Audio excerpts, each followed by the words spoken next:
Hello noble ones, welcome back to my channel. This is the Metatron speaking, and social media has given us the ability to share our thoughts and our opinions and of course debate them online regardless of what platform you use, and of course there's nothing wrong with that. But another thing that I noticed we tend to debate now, and we do that a lot, are facts.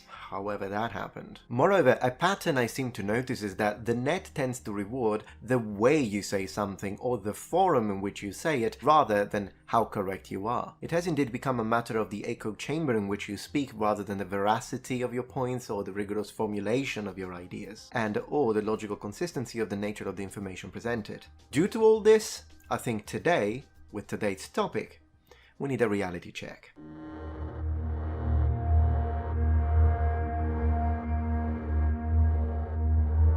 Welcome back. Now this is one of those videos that I think I will be upsetting people on all sides of the political spectrum.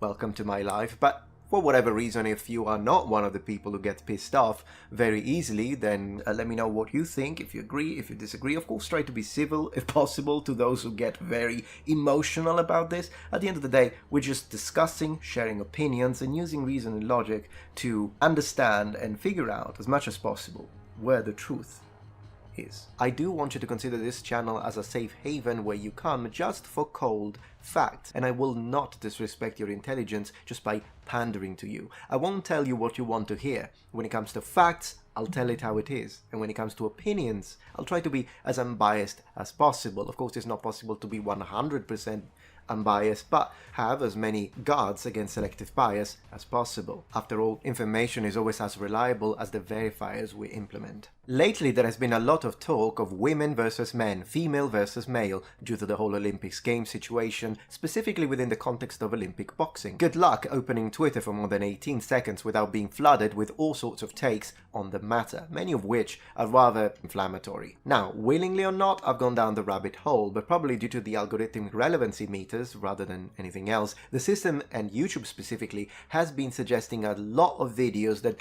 don't necessarily have to do just with the Olympics and boxing situation, but women versus men in combat in general. And of course I watched them all, and here we are.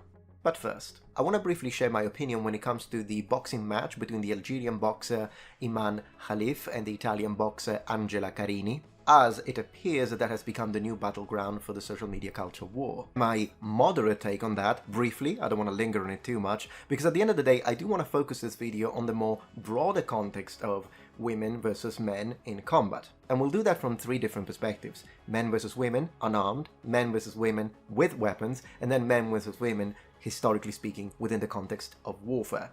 Alright, but what is this sensible, moderate take when it comes to the Olympics and boxing? Well, it's actually, it's very simple. It's based on reality, without theatrics, and with no hatred. So in my opinion, the discussion on avoiding unfair advantages for athletes should be a basic topic. But as usual, the misinformation begins. No one uses hypothetical. Everyone is a biologist now, a geneticist, and a DNA expert. Look, when it comes to the Algerian boxer, at the very beginning of all this, I noticed a few people were throwing the word transgender. We know that's false. It's not a transgender athlete. Good luck transitioning in Algeria. So this is not a transgender related topic. Having established that, if you look at this pragmatically, here is my take. If it's a biological male, then this person does not belong in female sports. If the athlete is a biological female, she does, even if she's very masculine. If it's an intersex situation, as some claim, then I would refer to medical experts and sport regulations on the matter. But in general, rather than using what a passport says, I would suggest basing your decision on quantifiable values, such as chromosomes and actual testosterone levels. You see, before even speaking about male and female, hand-to-hand combat has always had divisions, and it's based on weight classes. And we do that to avoid unfair advantages. Which is why this comment that I got makes absolutely zero sense. We do not put Mike Tyson against a featherweight. There will be no challenge. We don't. And of course, I put a lot of ifs in my take, but that is because, I don't know about you, but I do not have, or I haven't had access to this person's medical records. Therefore, I cannot make absolute statements. I can only make absolute criteria. Anyhow, that's my take. Let me know if you agree, if you disagree, in the comments below. But I would like now to move into the concept of combat between the sexes, but in a much broader sense. on internet, a lot of people share opinions on this matter, and ostensibly, even though those opinions may appear to be based on reality, oftentimes they actually are very incorrect. On one side, you've got people that completely deny sexual dimorphism. Here are some examples.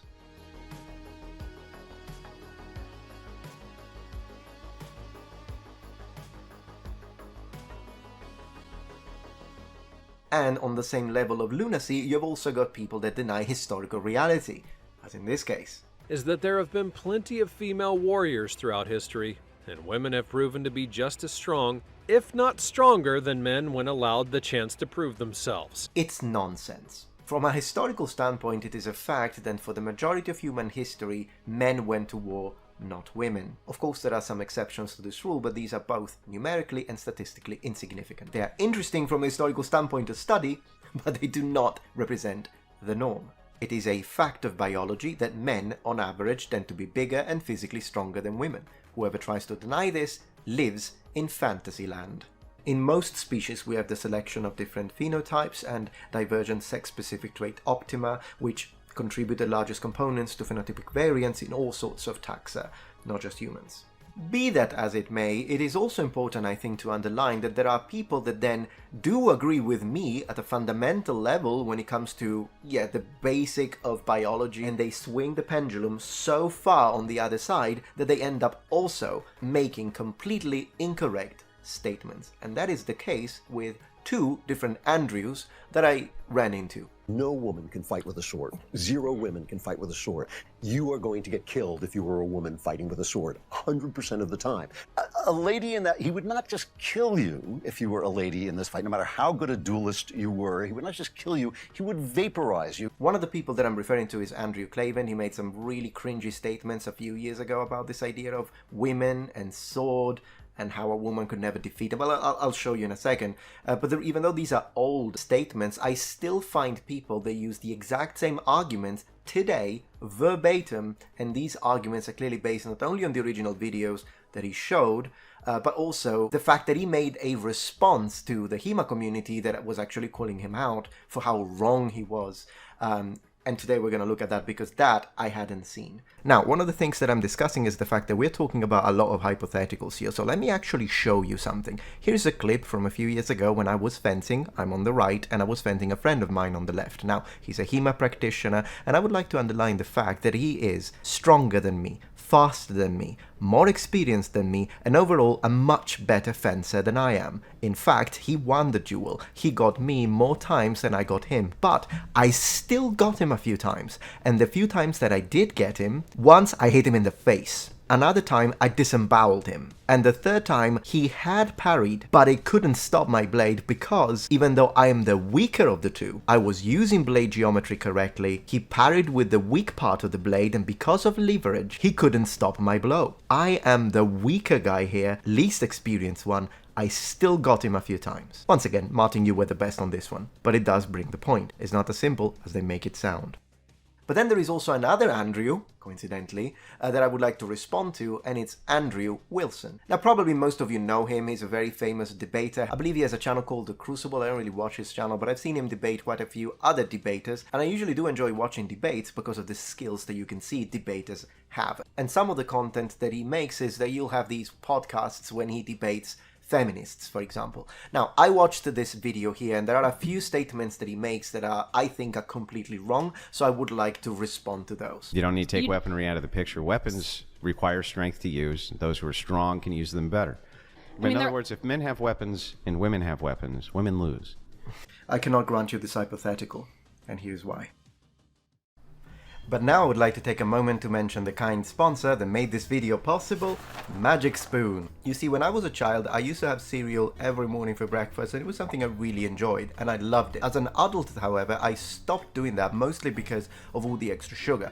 Not because I don't like cereal. I love cereal. And that is why Magic Spoon, for me, for the last I've been using it, I've been eating it, and it's been my preferred cereal in the morning for over 2 years now. The reason is that it's a great way to enjoy the nostalgic taste of cereal, but at the same time, you don't get the sugar, and you get a lot of protein. Magic Spoon cereal has 13 to 14 grams of protein, 0 grams of sugar, and 4 to 5 grams of net carbs in each serving. Magic Spoon treats have 11 to 12 grams of protein, 1 gram of sugar, and 1 to 2 grams of net carbs. Now when it comes to the protein bars, they are chewy, they are tasty, they are airy, but without the stickiness of protein bars. This is fantastic. Take it with you, for example, if you're going to work, you're going to train, it's great as a pre-workout, but also in general as a snack if you're just a little hungry. And there are plenty of flavors you can choose from. Magic Spoon is keto-friendly, high-protein, gluten-free, grain-free, soy-free, wheat-free, and naturally flavored. And of course, if you're someone who is celiac, diabetic, in general watching your sugar intake, then Magic Spoon becomes both a wholesome and delicious option.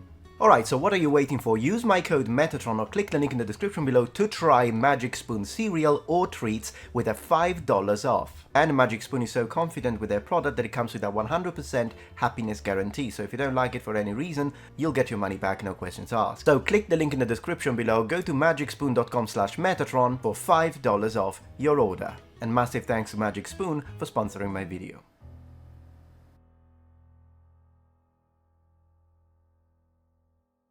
I think what both Andrews are failing to take into consideration in this case is the concept of force multipliers as applied to weapons within the context of combat. Moreover, skill plays a massive role in combat, cognitive abilities also play a role, luck plays a role in combat, efficiency, will. It is in fact too reductive to think that only force matters when it comes to weapons, ancient or modern alike. If we want to define professionally disparity of force when it comes to any combat scenario, we have to consider that yes, female versus male is absolutely one of those cases, but so is small person versus big person, unarmed versus armed, trained versus untrained, one versus many, and establishing categorical statements such as no woman will ever defeat a man in combat with swords, or maces, or firearms for that matter, is as reductive as saying that no smaller man will ever defeat a bigger man. No one ever defeated anyone when there is a case of numerical inferiority versus numerical superiority. We know that that happens even in warfare. Weapons, whether it be a knife, whether it be a mace, whether it be a firearm,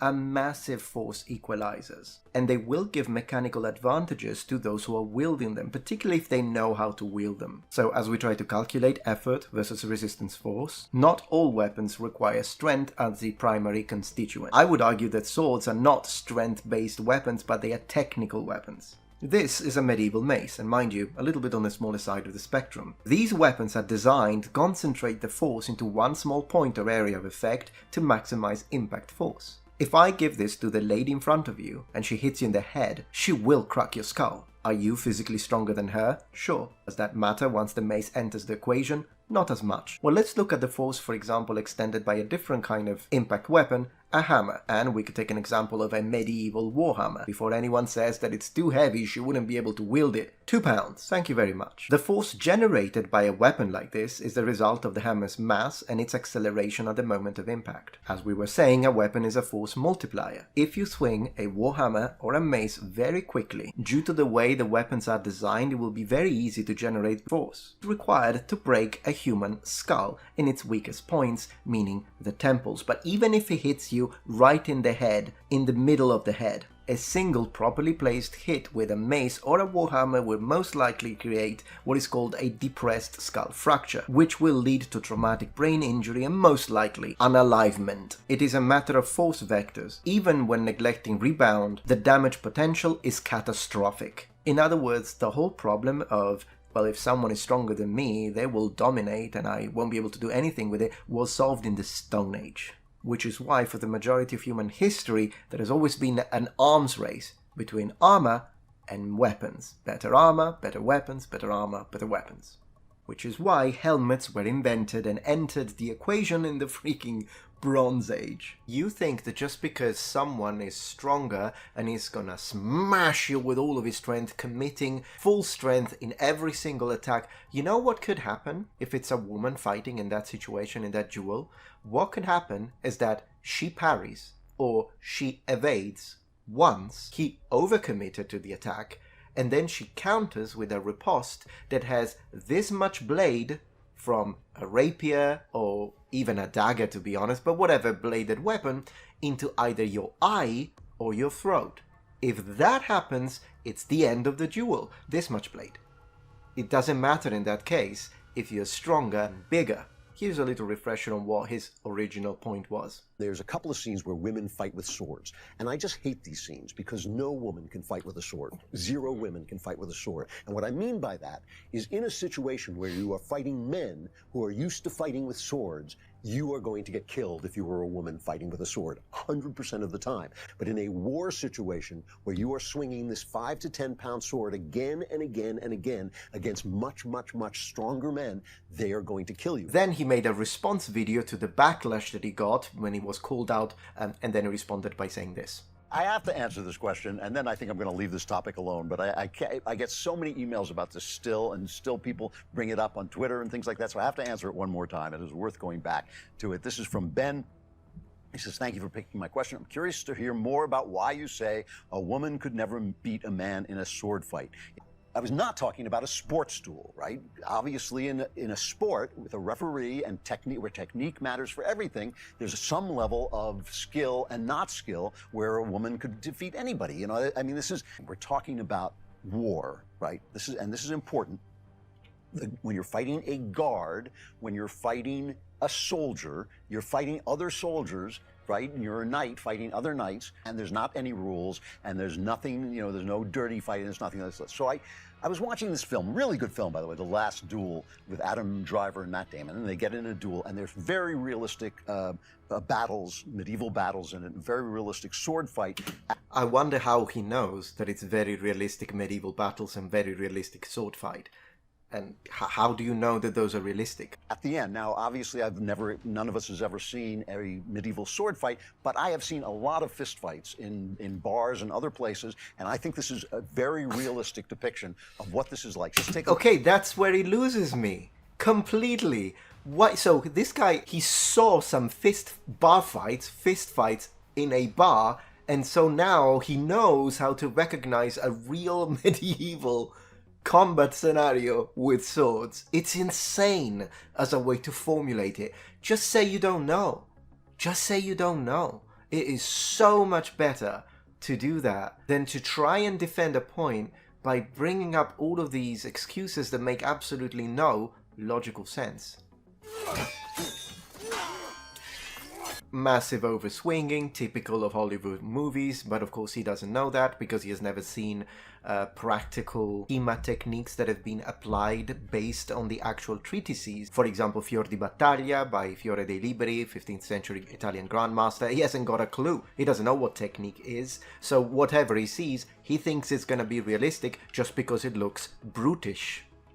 a lady in that, he would not just kill you if you were a lady in this fight, no matter how good a duelist you were. He would not just kill you, he would vaporize you to get... But here's the thing. Let's first begin by defining the criteria used to assert physical dominance in any given combat scenario, whether it be male versus female or weaker male versus stronger male, whenever we talk about asymmetry of physical power. In the worlds of martial arts and combat systems, you absolutely can learn to become more efficient and overcome odds, even in situations of asymmetrical force distribution. There are pathways to success, and they don't only involve brute force. Now let's check out the part with Andrew Wilson, shall we?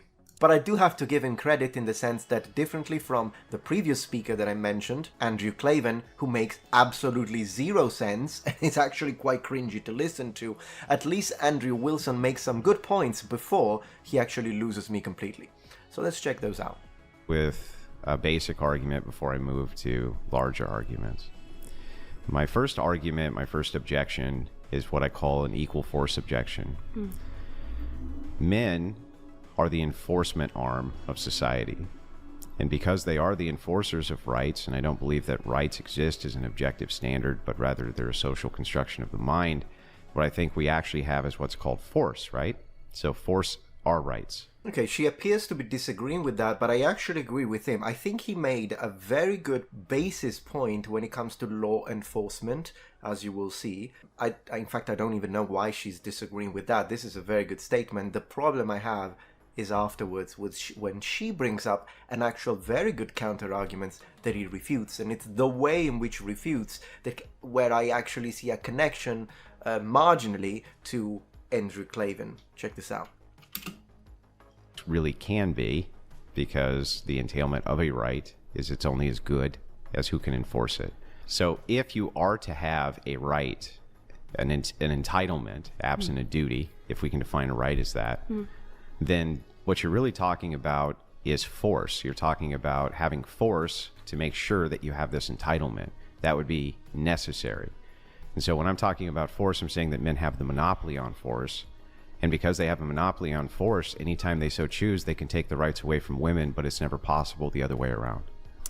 I guess I would disagree that rights are only upheld through force, like in this. Well, no, he's right on this one, because rights are upheld through law enforcement, in the sense that if you as a society decide that people have a certain right and then other people try to take away that right, you call law enforcement to stop them from doing that. So I agree with him on this first part.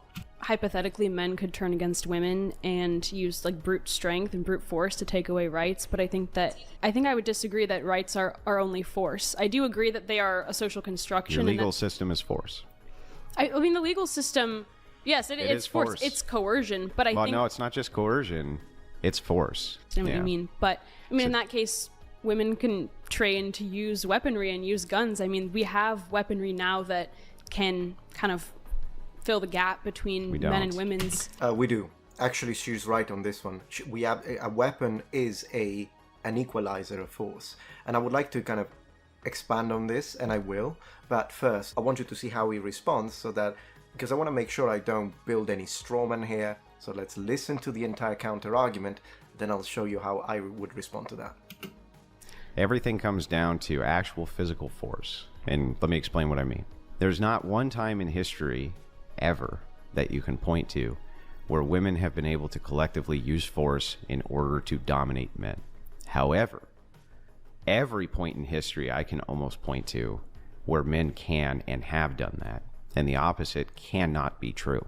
Meaning that if men in even small collectives decide to take the rights away from women, there's not actually anything women can do about it. However, if women mildly and collectively, or in a small or large collective, try to take the rights away from men, there is something they can do about that. But I do think that would require somehow taking weaponry out of the picture. I mean, but... You don't need to take weaponry out of the picture. Weapons require strength to use. Those who are strong can use them better. Not only that, field equipment weighs a lot. Right? Equipment in general weighs a lot. You also have the endurance problem, the skeletal problems. You have the heat regulation problems. The distinctions between men and women are incredible. Well, obviously, I totally agree with you that there is a physical difference between men and women, and they are stronger. But I appreciate that she says that. So she's been a very good, I think, person to discuss with, considering the fact that of course there is a difference here. I believe she's a student, whereas he's a professional debater, so of course he's going to have the edge when it comes to the skills needed to defend your points. But she did bring a good point when every time, like, he goes into the history of it, but then when she brought a very good point, which was the idea of how when weapons enter the picture at an individual's level, then he brings forth this idea weapons require force, the stronger can use them better, and that's actually incorrect. Let's have her finish the point, and then I'll dive into it. I think that the gap is significantly smaller with weaponry. I don't think it's fully, brought to an equal playing field. But in other words, if men have weapons and women have weapons, women lose. I mean, yeah, but there are women in law enforcement. I wouldn't say yes to that, by the way. I don't think she should have said yes to that, because that's wrong. It's a wrong statement. Yes. There are female prison wardens, COs, things like that. So, and they are, and while there are some exceptional women, I agree, there will be an exceptional Navy SEAL, badass G.I. Jane type chick who can wear the skin-tight leather with the hand grenades and do the ninja kicks. But those are going to be exceptional cases. You don't need an exceptional case. If I give her a medieval mace, she can crack your skull open. Even though you are clearly stronger than her, we can see the difference already. Like, she's clearly thinner, she's smaller than you. So if I were to put these two, in a combat scenario and it's hand to hand, my money is on him. But if we give them weapons, we give the exact same medieval mace, one for him, one for her, then I'm not gonna be so sure again. Because sure, he can still win, even if we are in a situation where they are equally skilled. All it takes for her is to hit you once, mate. If she manages to place one good hit with her mace on your head, it's system shutdown. And just in case someone is gonna say, yeah, but she wouldn't have the strength to wield a medieval mace. Medieval mace, the average is 2 pounds. 2 pounds, 1 kilogram is a medieval mace. And it's what a medieval knight would have used. Of course, you are free to express your opinions, even if they are wrong. With that being said, knowledge, whether it be experiential or secular, is a prerequisite to be able to form coherent and intelligent speculations on any subject matter. In other words, how coherent can my speculations be when talking about what a pilot of Formula 1 racing cars can do if I have no experience whatsoever? I've never been inside an F1 car, I've never driven one, I don't even watch it, and I didn't study nor research anything about it, just as a matter of deductive logic. Of course, I can still say it, but you're not going to take me seriously. And most importantly, anyone who actually understands how this works will debunk me in a minute.